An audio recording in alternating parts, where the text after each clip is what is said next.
আজকের দিবস উপলক্ষে কি আপনাদের ফুলের দাম বাড়ছে? দোকানদার বাড়ায় দিছে, আমরা একটু বাড়তি বিক্রি করি। দোকানদার বাড়াই দিছে?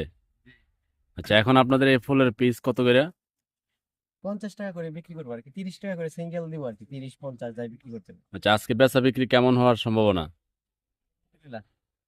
আচ্ছা, কিন্তু আজকে তো শুক্রবার এবং পবিত্র শবে বরাত। সন্ধ্যা রাত পর্যন্ত বিক্রি করবো পরে। না, এই কারণে কি লোকজনের যাতায়াত কমবে না একটু? হ্যাঁ, এই তুলনামূলক কম বেশি। আবার চারপাশে প্রশাসনও আছে, নিরাপত্তার দায়িত্বে, অন্ত অনেকে কবে যে আজকে যাওয়া দরকার নাই। এই ফুলগুলো আপনারা এখানে যেরকম তরতাজা আছে, এখন বাসায় নিলে কতক্ষণ তরতাজা থাকবে? পানিতে রাখেন তাহলে কাল পর্যন্ত তরতাজা থাকবে, এরকমই থাকবে আর কি। আচ্ছা, এই ফুল কাকে দিবে? কাকে দিয়ে? প্রিয়জনকে ভালোবাসার মানুষ। এটা কি বিয়ার আগে না পরে?